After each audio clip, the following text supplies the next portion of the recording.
Morning, good morning, good morning. Good morning, everybody. It is October the 20th, Thursday morning, October the 20th. Yippee, and I'm here. Look at this. I'm sure that some of you have wondered where I've gone to, where I've disappeared to. Um, but, excuse me, before we get into all of that, let me first say good morning to my spirit guide, Grey Eagle, who, as always, is standing right to my right side, stroking my face as I'm talking to you guys. And let's say good morning to Chris. I've no idea where Chris is right now. She could be anywhere in the country. I don't think she's overseas, but I don't know really. She's a mystery to me. So I know she's there because I've just been speaking to her. But Chris, where actually are you at the moment? I am deep in the Moapa Valley in Nevada.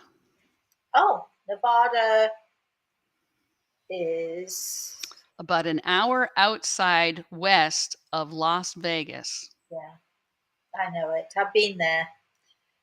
But sometimes you just have to think, don't you? Sort of not quite. Oh, excuse me. Sorry about that. Maybe I should go and take a little nap. I'm just going to move this a little bit closer. I just noticed just before we went on air that perhaps I'm wearing not the right sweater for today because I'm sort of blending. I'm blending into the sofa. If you think I'm a bit misty looking, or if you're thinking that you can't see me, I'm an apparition of some kind, it's because I've blended. My peach sweater is blended with the sofa. Right, Chris? Can you actually see me? No, we see talking hands and a face. Well, it happens sometimes like that. It happens just like that sometimes. All right. So, Chris, is there anybody there? Yes, people are still logging on, but the primary question I'm reading from everyone in the chat room is Rosemary, how are you? How is your Florida home? So why don't you give everyone an update? Oh, well, do I need tissues? I think I might need tissues. Oh, gosh. No, not really. You know what? I am fine. That is my standard answer. I'm not one of those people who, if you ask me how I am, I really tell you, because it's much better to just say, I'm fine, I'm good. Um, the people who are around me, I mean, I think it's so hard for everybody who is not here in Florida. It's so hard for everybody who has never experienced the devastation of a bad hurricane. I think it was a Category 4 hurricane. It's so hard for people to understand and to grasp what is actually going on. But it was only, I can't remember now, is it 3 weeks since we had the hurricane, something like that? And they're only now, they, meaning, I guess, the town, the council, the workers, the garbage trucks, they're only just now being able to go around and this is going to be an ongoing thing for I think several weeks, if not months to come. They're going around and doing the cleanup, and I mean, you know, uh, it's makes me smile a little bit because most people on my street have not, other than losing trees, losing bushes, having the ground torn up, they have not experienced, as far as I'm aware, damage to the house. My next door neighbour, totally, their cage, everything, their pool cage, everything collapsed in. It was almost as if it was the the wind was trying to carry it off somewhere, and the whole thing just disintegrated.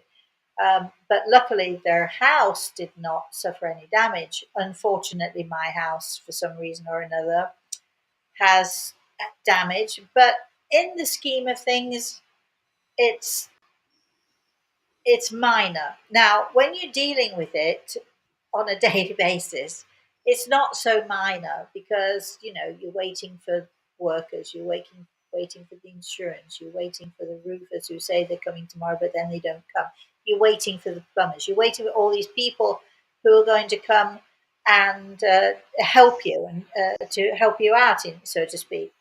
And we all know what that's like, waiting for people to come and deliver things, waiting for, and on and on and on it goes. So it is a process. And but I, even though it's, in some ways it is a struggle, I do feel,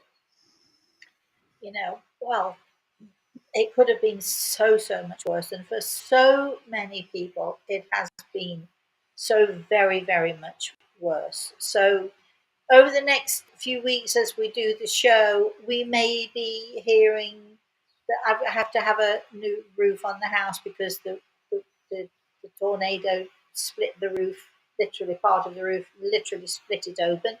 And so I'm going to need a new roof. I'm going to need uh, a lot of different things, but again, in the scheme of things, not so bad. So we're surviving. I would like for all of you who are saying, Rosemary, how are you? I would like you, if you would, to spare 2 or 3 minutes in your day to send a prayer for all of those people who have had so much worse than me, for all the people who have suffered dreadfully in the hurricane, and not just in Florida, because we were talking, I think, a couple of weeks ago about another hurricane further north, and people are still struggling with that. I think the real issue, I think that people who are going through this, the real problem that they have is that people who have not been through it do not understand the devastation of the aftermath. And to be honest, I'm not sure I would have understood the devastation of the aftermath, which can go on for weeks, months, even a year or two.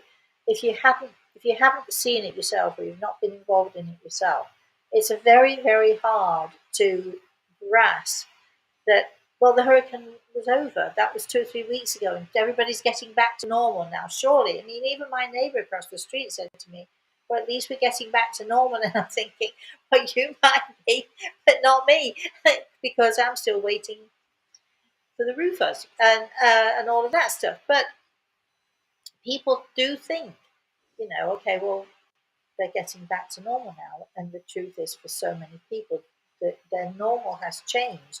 It is not the same normal at all.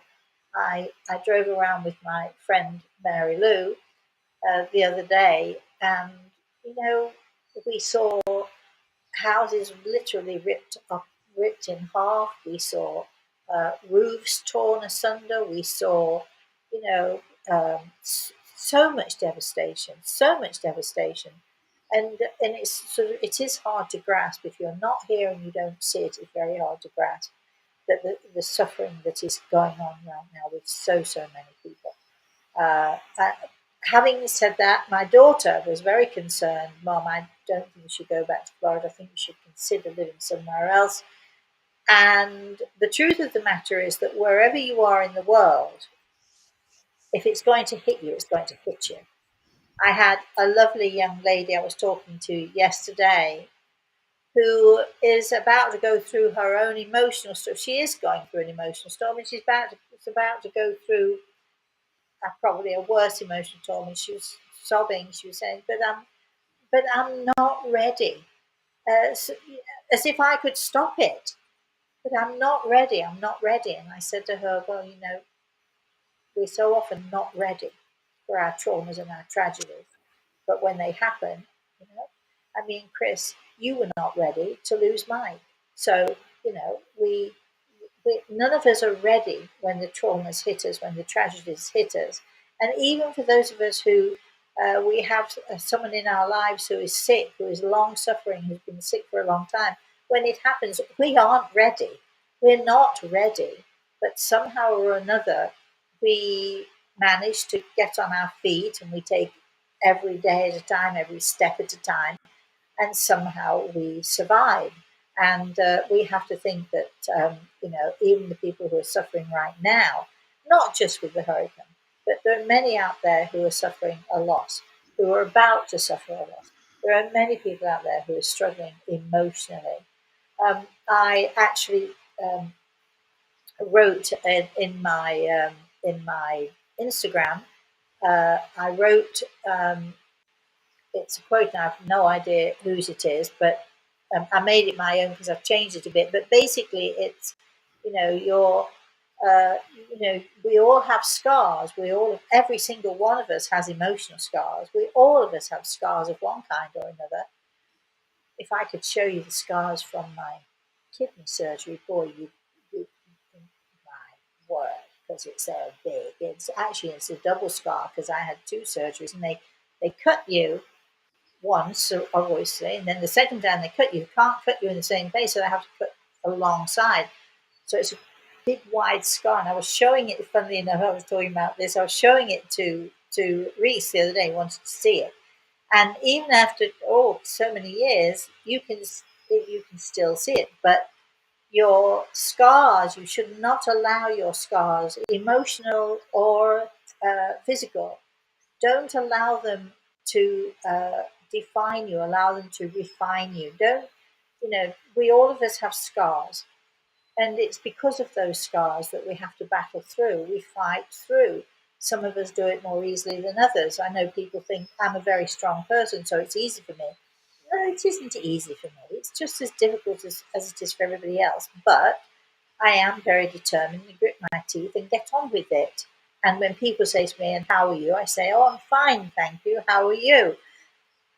Our scars, we should not allow our scars, emotional or otherwise, to define us, to make us who we are, to damage what is within us. We should be proud of our scars because our scars show that we've been in battles, many battles, even the scars that people don't see, even the scars that are hidden within you. They are your battle scars, and we should wear them proudly. As I was showing Reese my, let's say, battle scars, my physical battle scars, I was saying to him, we should be proud of our scars because they allow us to become more than we ever would have been without them. They are our battle scars, and I am truly a warrior. Funnily enough, I am a warrior soul, but I am truly a warrior, and I make sure that my scars, that I wear them with pride and honor, and I know in my heart that I have fought these emotional scars and physical scars, as so many of you are doing and have done.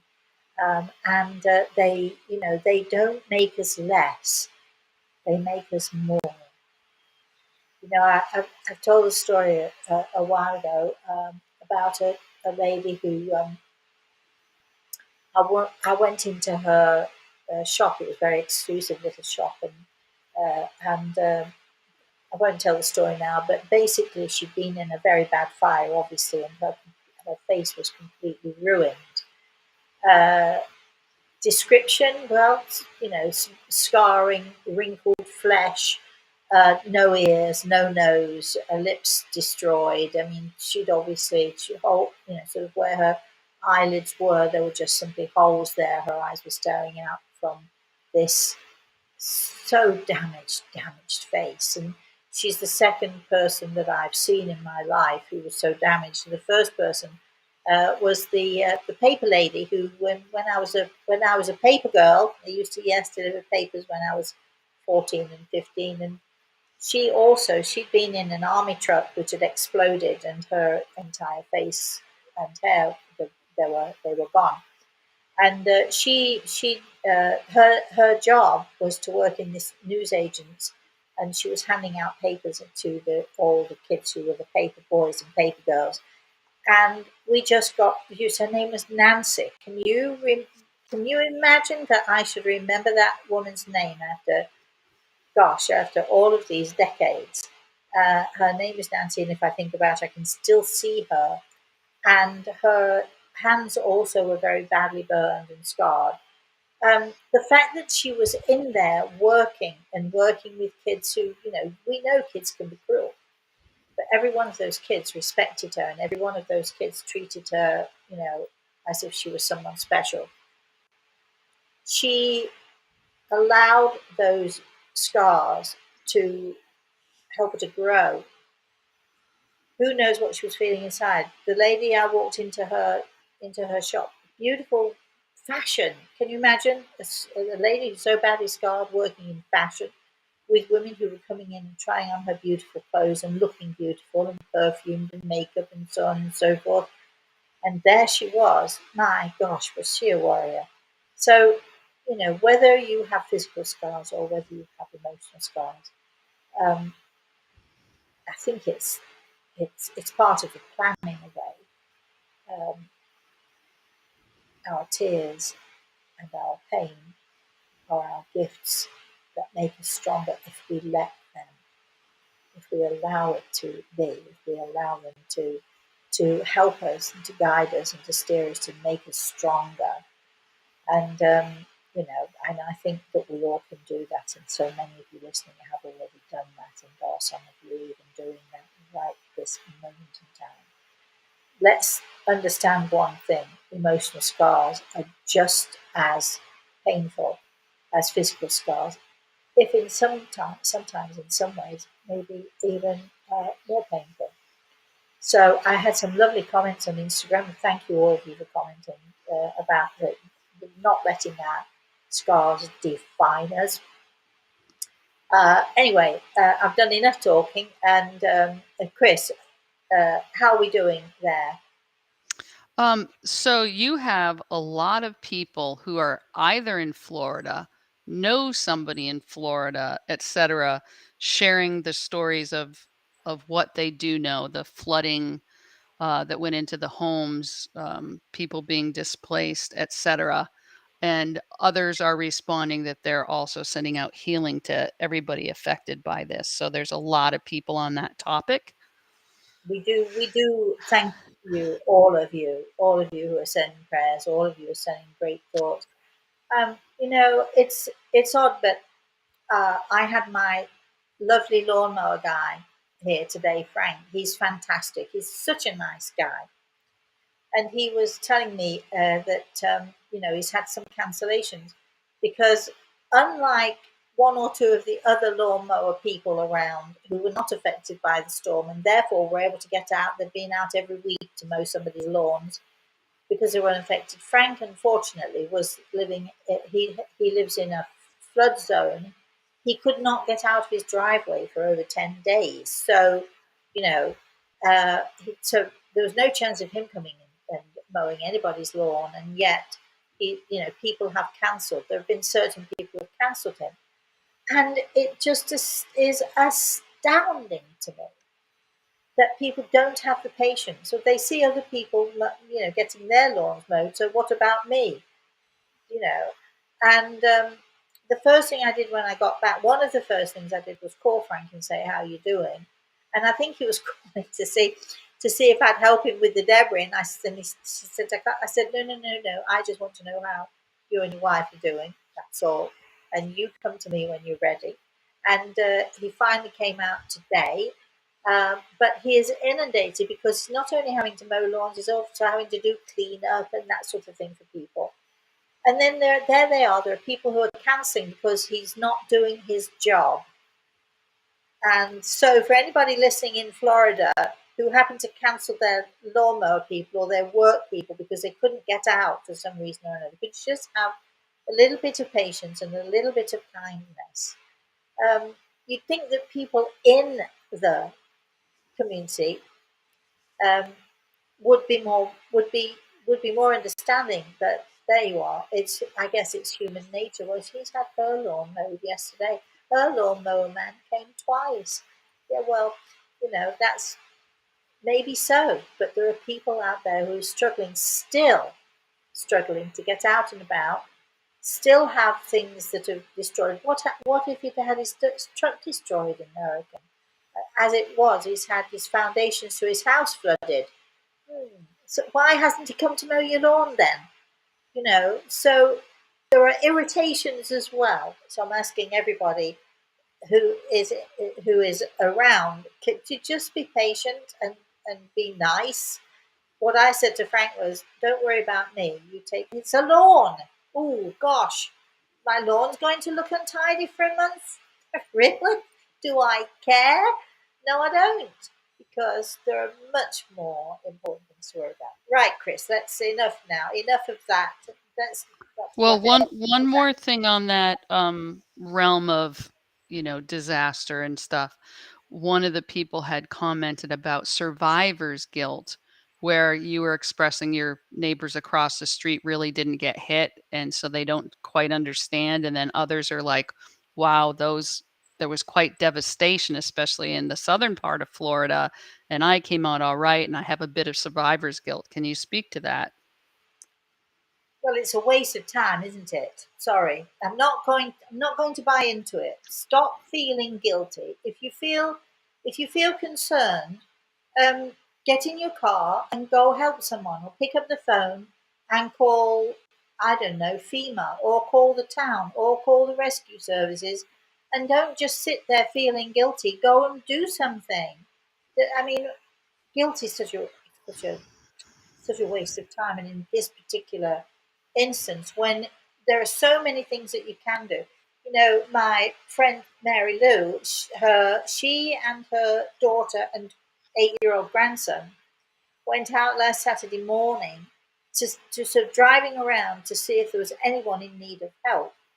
Uh, Not people that they knew, strangers in the area, and there was young Gavin, 8 years old, just bagging up leaves and bagging up twigs off the lawn, and really sort of getting on, and doing something.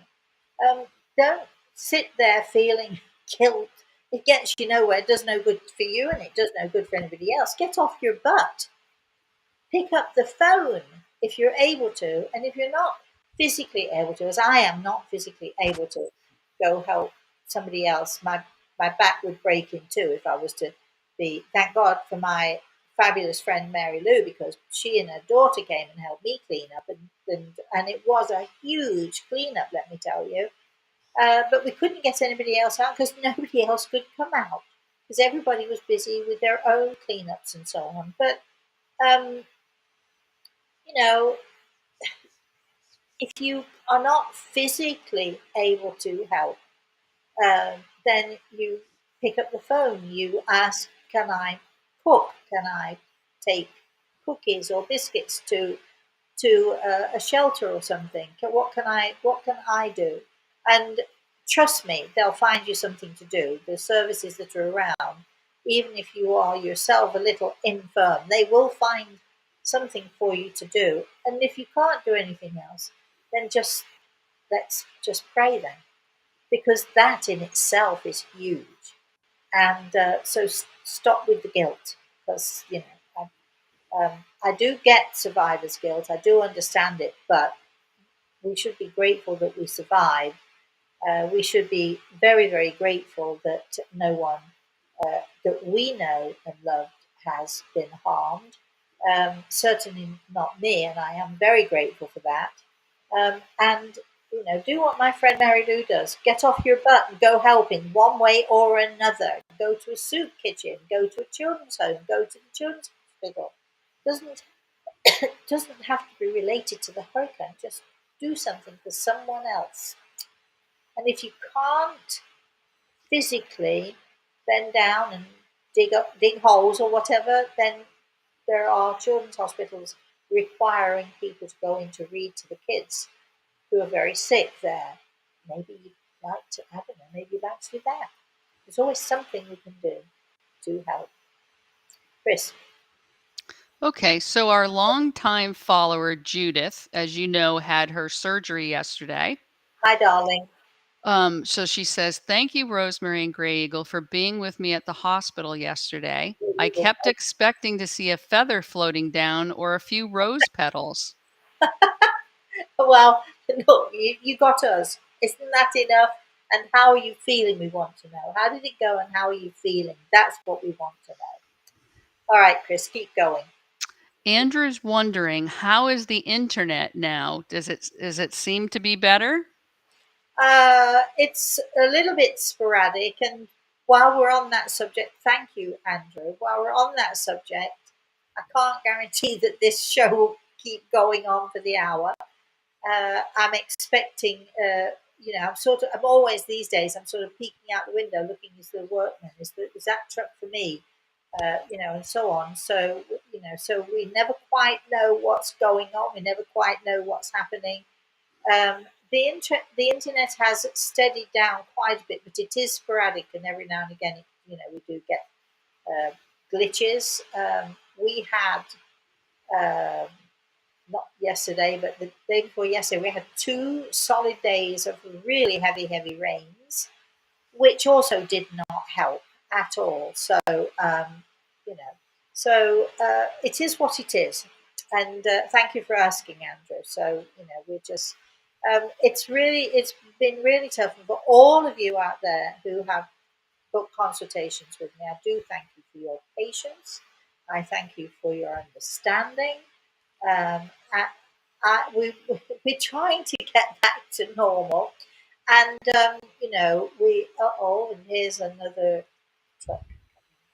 See, look at my head is peeking up. I feel like I'm a nosy neighbour, which I'm really not, because I could care less what the neighbours are doing unless they are, in trouble or need help or what have you. But I feel like the lady who peeks behind the curtains to see what the neighbours are doing, because every time something goes by, my head pops up to think, could that be for me? Is that for me? But it is what it is. We will be back to normal. I do apologise. We've missed a couple of shows as well, but hey, that's the way it is, and I think it's called life. And we get through it. We get on with it, and we get through it. So thank you, Andrew, for asking. All right. So, Rosemary, Halloween is coming up on Monday, the Oh, 31st of October. Did you want to speak to that? I'm just well. Okay. Wait a minute. Let me get them in order. Go. I'm showing you these for a reason. Bear with me. This is a conversation with Bob. This is a conversation I had with a cancer patient of mine who did not believe in anything at all connected with the spirit world until he met me, of course.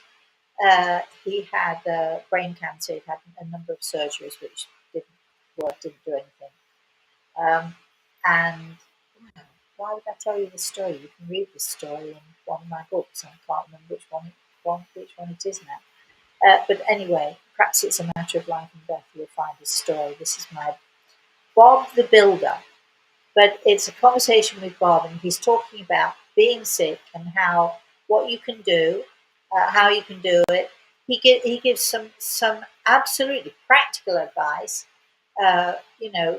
For what happens when you leave. You're leaving your loved ones behind. What can you do to help them when you're gone? It's a fantastic. My daughter refers to this as the best NPR interview she's ever heard. So if you haven't got it, there is a way to get it in a minute. Right then, we've got Journey Towards Healing, which is I've told this story as well about my darling Wendy, also had cancer, and she inspired me to make this for her because one day I was on a radio show and she was feeling very ill that day, and she heard me on the radio and was able to then get up, move about, and she said, "I heard your voice and it gave me strength." This is inspired by Wendy. Let's see. Oh gosh, there's a Garden of Souls. These are healing meditations, by the way. These are meditations for you. Um, a Garden of Souls, lovely, lovely, lovely, lovely. And it's my voice on them, by the way. And oh yes, the heartbeat of the soul. Well, have you ever heard the heartbeat of your soul? Have you ever listened? Just saying. And yes, not perfect, but yet still beautiful. And I've told the story of the butterfly that landed on my shoulder that was so beautiful, so perfect, so incredible. But then when it landed, I looked down and it had a torn wing. And I heard Gravy say to me, "Not perfect, but yet still beautiful." And that's how the spirit world sees us. That's how my spirit guide, Gravy, sees me. That's how our loved ones in the spirit world see us. We are not perfect. None of us are perfect as human beings. But yet, Still beautiful, as our Greyville is reminding me, as our angels see us. Not very good yet. Still beautiful. Now, what does this have to do? What do these 5 CDs have to do with Halloween? Well, we're going to have a little bit of competition. You better get your skates on because we don't have too much time. We would like your entries in the next, well, 2 weeks. Even though it's Halloween, we'll sort of have a competition um, once Halloween is over. If you send me a spooky story or a Halloween story or a ghost story or whatever it is you want to send to me, if you send me the Halloween story, every one of you will get this set of 5 CDs. There is a catch, little catch. You will have to pay your own postage and packing. So I don't know how much that might be. It might be $5 or $6 or whatever it is. But this whole set of CDs altogether, if you buy them all together, they're $50. If you buy them individually, they work out at 70 something. Anyway, whatever it is. So we're giving this whole set away, right? You just have to pay your postage packing if you send us a spooky story. If you send it in time and it's any good, on Halloween, which is a week next Monday, I think, the 31st, who's going to forget that? We are having our Halloween night at 9 p.m. Eastern Standard Time. So that's 9 p.m. New York time, 9, 10, 11, 12, 1, 2. Sorry, guys in England, 2 o'clock in the morning. But it's Halloween. You could stay up for it, where we're going to be telling stories. We're going to have people join us. You'll be able to join. You'll be able to. And if you'd like to tell your own story, we can also arrange for that as well. If you'd like to come on the show with me, I think we can get you on, right, Chris? We can. We could. To do that, right? Yes? Yes. Okay, so if you want to come on and tell your own story, if you just want to come on with me and say hi for Halloween, the candles will be burning. Will I be wearing my witch's hat? Don't think so. Uh, you never know, right? I shouldn't say anything, shouldn't spoil it at all. But we're going to be celebrating Spooky Halloween. When I say this to you, I do have to say I don't believe in ghosts. I believe in people in the spirit world. I have a great Halloween story for you, which is not mine. If Gary is listening, it's Gary's story. I might have told this story before, but if you have a Halloween story, or if you just want to write in and say, you can. We're giving these sets away. It's a special. As many people can apply as possible. If you just want to write into us in the email and send us something, even if it's I don't believe in ghosts or something like that. It doesn't matter what you want. If you're joining in with us for Halloween, as long as you're prepared to pay the postage and the packing on the CDs, we shall send them to you. So join us on the 31st of October, spooky night. The lights will be low, the candles will be lit, and all of that stuff. I'm excited already. Rosemary, did you want to mention that would be for US followers? The Yeah, mailing? well, actually, if no, you can. Well, actually, no, because if you anywhere in the world, if you want to join in, you can. However, just be clear, you have to pay the postage and packing. We were going to limit it just to US only, but if you're prepared to pay the postage and packing anywhere in the world you can go, we can just we'll send them to you.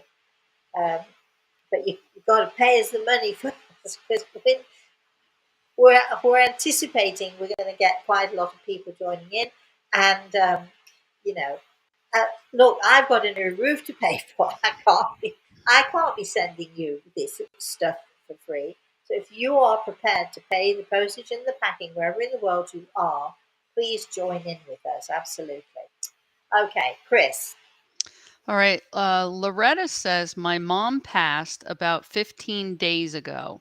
Oh, E- Loretta, I'm so sorry. Even with my brother in Venice, Florida, not having electricity, Wi Fi, or internet, he found a way to get a flight to New Jersey and be with mom before she passed. I like your brother already. Whereabouts in Venice, Florida is he? Because he's probably a neighbour of mine. It's got to be somewhere around Loretta, because that's where I am. So, wow. I love your brother. I love his tenacity. You know, it's amazing, isn't it, what we can do? I think that had I been in the same position, uh, you know, you do everything you possibly can, right? You try everything that you can, and sometimes even if it means traveling for hours and hours to get to a place, that's what you do. But good for him. I love him already, and number one, I'm so very sorry for you guys for the loss of your mum. Um, but I'm thrilled for her because I know she's in a good place, in a positive place. So that's good too. So it's so hard for me, you know, because I don't want people to think that, you know, I enjoy the fact that you've lost somebody, because of course I don't. I am so sad for you, and so feel for you, because it's heartbreaking, isn't it, when you lose someone this close to you. But at the same time, we need to celebrate her new journey and her new beginnings as well. Okay, Chris. Sherry's got a question I'm not sure that you can answer, but I'm going to ask it because she posted in the chat room. So Sherry says, I had a friend that just passed away. Can you ask him what happened that day? Yes, I could ask him, and if I were to contact him, absolutely. But and of course I can answer the question, but this is not the right forum for that, because first of all, in order to ask, I would need to make a connection with him, which I don't at the moment. My advice to you, if you want this information, is to sort of get a consultation going, whether it's with me or someone else. It doesn't, you know, that's your choice. But in a consultation, the chances are that we would get hold of him, we would connect with him, and he would be able to explain in detail what exactly had happened. Other than that, you know, we do have our seminars. We do have um, our sessions where I simply give messages.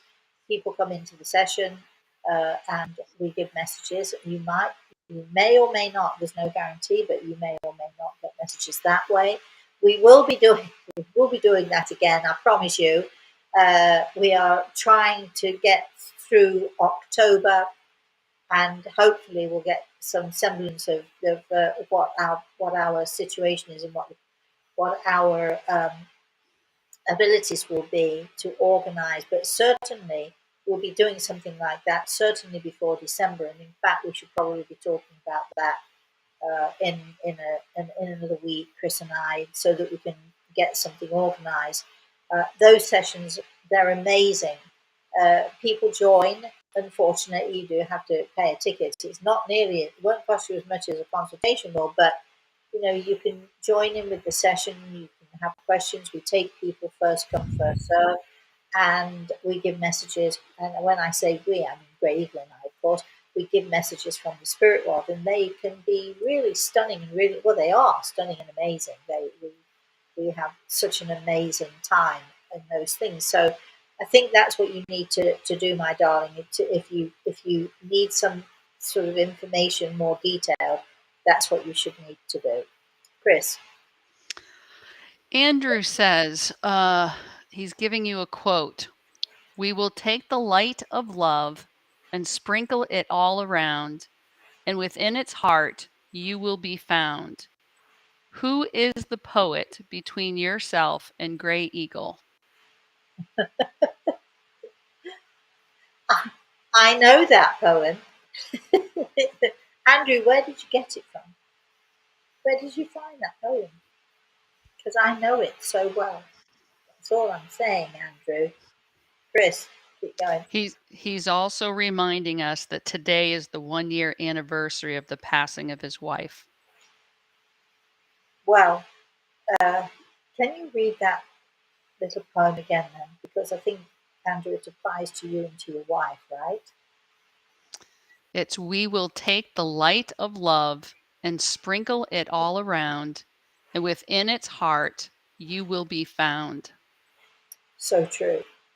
Maybe that's not something that you sent to me, Andrew, but that's something that you were meant to read today, because that perhaps is something from your wife to you. Because within the heart of you and within the heart of her, love was found. Absolutely.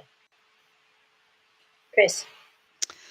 Cheryl says, Rosemary, when people pass away, does someone come and take them, or do they walk into the light? I am wondering what my sister experienced. Um, hmm. my experience. Remember, look, I'm not all knowing or seeing. Just remember that. But in my experience and with everyone, and I've spoken to thousands and thousands of people in the spirit world, and my experience is that there's always someone who comes to guide them. So even if they walk on their own towards the light, they have their angels surrounding them. But very, very often, um, they also have a loved one. They have someone who loves them and who cares for them, who will also come and reach out a hand, and they're able to take them to, let's say, not to pull them through, but to walk with them. And my experience is that 99.999% of people who pass into the spirit world have someone come to, let's say, to collect them or to help them on the journey. And so often I hear people in the spirit world who will say, mine will be the hand that reaches out to you when it's your time. And I've seen patients of mine who have literally reached out, or they've reached up uh, to, and you know that they're reaching towards someone that they know and that they love. Um, my wonderful friend Luella, uh, she was, when she was in her final stages of passing, and I was very privileged to be with her, not at the very end, but I was privileged to be with her during the day or two that she had left. And you could see her every now and again. Her face was remarkable, filled with joy and light. She didn't look sick at all, even though she couldn't talk at this point, but she was reaching up and reaching out, and you could see the strain in her limbs, and she was reaching up to let's say, to heaven or to God, whoever it was. She was joyful in those moments, joyful and excited to be going home. So usually there is always someone there. Okay. Shamanth says 2 months ago, her brother in law came in a dream. Nagesh has passed. His dream or astral body was taller and larger than his physical body was when he was alive, and he had a strong presence as well. What does this signify? Is there any message from him? Well, I think it signifies that he's trying to say to you, look at me, I'm fine. Look at me, I'm alive. Look at me. And perhaps he felt that his message to you, which was, uh, we don't die, the message to you was, I'm fine. Please tell the family I'm well. I'm strong again. Maybe he, in his enthusiasm to do that, maybe his energy became, let's say, a little larger than life. Uh, but that's all it is. He's trying to show you in his way that he has survived and is well and strong and very positive in his new life. Chris. We're back with Andrew. Andrew's busy today in the chat room. We love Okay. it. You All know, right. Andrew, we don't care because it's your anniversary, so we'll celebrate it with you. Come on. So Andrew says, at the spiritual church I go to, They have an eclectic mix of guest mediums. In a loving way, I would describe some as, quote, away with the fairies. I find it more validating when it comes from scientists. I'm not sure you met Dr. Brian Weiss, a psychiatrist. I know I, Brian. I think you shared an agent, Joni Evans. I must say, as someone with a science background myself, Dr. Weiss really helps those who mainly use the left side of their brain with Yes. accepting the spiritual side. Would it be fair to say you are quite down to earth, which I like? I think it would be more than fair to say, Andrew, I'm probably the most feet on the ground, down to earth person you could possibly wish to meet. Sometimes people don't always like it because my advice and my take on things is very much very real. Uh, Mentioning Brian Weiss, I know and love him. He is lovely. We've had many talks, many. No, I won't say sessions because He's never hypnotized me. We don't do that. But he is as fascinated in my subject as I am in his. And you are quite right. He is very down to earth. He's very soft spoken, very gentle person too. And I like him a lot. And dare I say, I think he might like me too. Yes, we've. I know him, and I do understand why science and the scientific facts, uh, are important to you. Here's the thing, and as Brian himself would agree, and as many scientists, I'm trying to think of the guy who it wasn't Neil Armstrong. I can't remember who it was who first went up in a rocket, and he if I could reach for one of my books, I'd tell you exactly because he gave me a quote. There are more things in heaven and earth than we can possibly imagine. And he's saying that from his perspective when he went up in, I think it was the first rocket that ever went up there.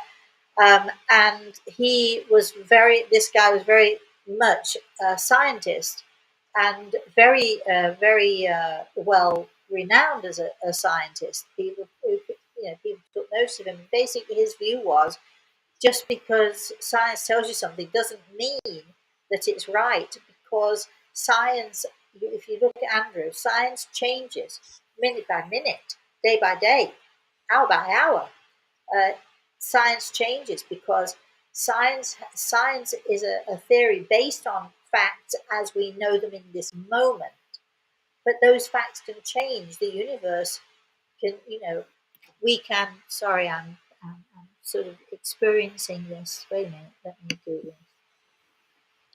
No, wrong thing. Sorry. Oh, kidding. Wrong thing. Did you lose me? Have you lost me? No, you're still here. Sorry. Hey, give me a minute. It would help if I put my glasses on. You can probably see me, but I can't actually see you. There we are. Yeah, so I mean, we discover, I mean, the point of science is discovering all the time. And so, and we can see what we believed in 50 years ago, 100 years ago. Uh, it, it's changed, facts change because we discover more and more. And so, the best example is the atom was considered the smallest, and now smallest, whatever it is, and now it's changed and changed. And that's the wonderful thing about science. We are learning and growing all the time. So, science doesn't tell us everything, and sometimes, and especially if you're down to earth, you know, I love the away with the fairies thing because it is the kindest thing you could possibly say about some wonderful people who totally believe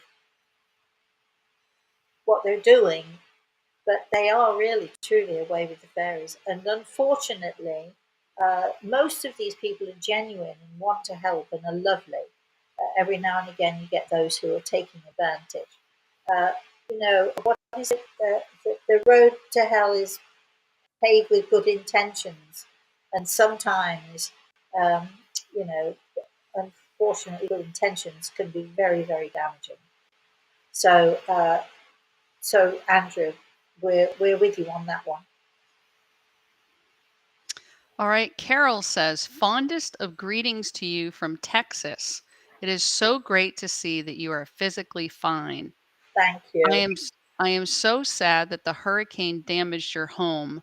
I used to live in Fort Myers. Now it's gone, and that's shocking. Oh dear, right, yes. Well, thank you. Thank you for that. And thank you for sharing that with us in Texas. All I can think of is I don't know if any of you know Chris Rea. Chris Rea is a fabulous singer. Uh, Everybody in England would know who Chris Rea is. And he has this great song, I'm Going to Texas. Big roads, no traffic.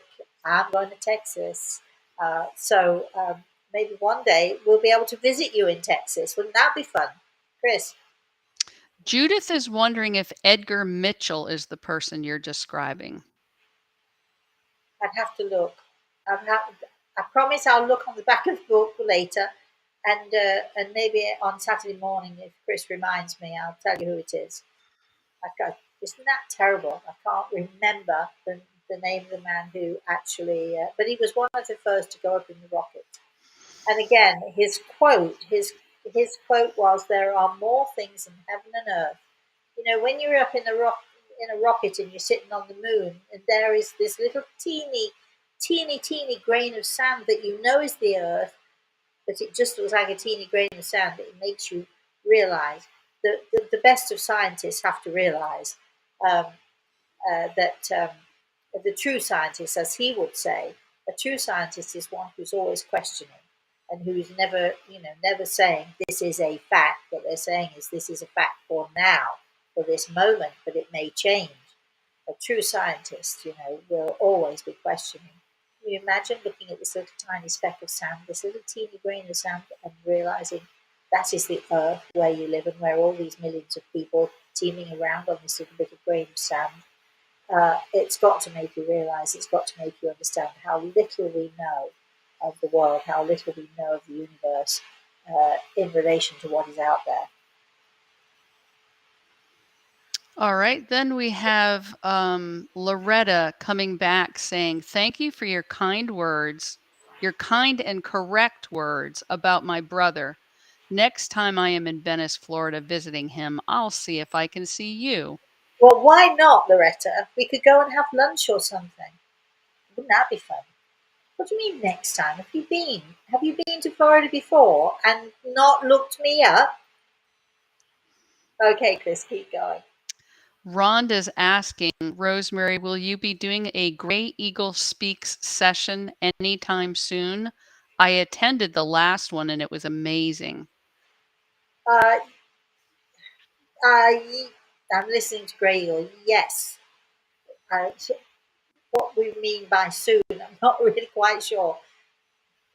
Maybe December. We'll be doing perhaps an angel thing or something. We got to figure it out. I can't make any promises to you, but we should do that. When Graver speaks, everybody listens, everybody stops. It's an amazing experience. And you're all invited. Unfortunately, there will be a ticket price because that's the way it is. But you'll all be invited. I mean, who wouldn't? Who wouldn't want to listen to Grey Eagle speak, Chris?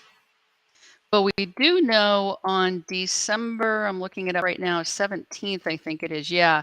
December 17th from 1:30 until 4:30 Chicago time, you're going to be doing a course through the Infinity Foundation.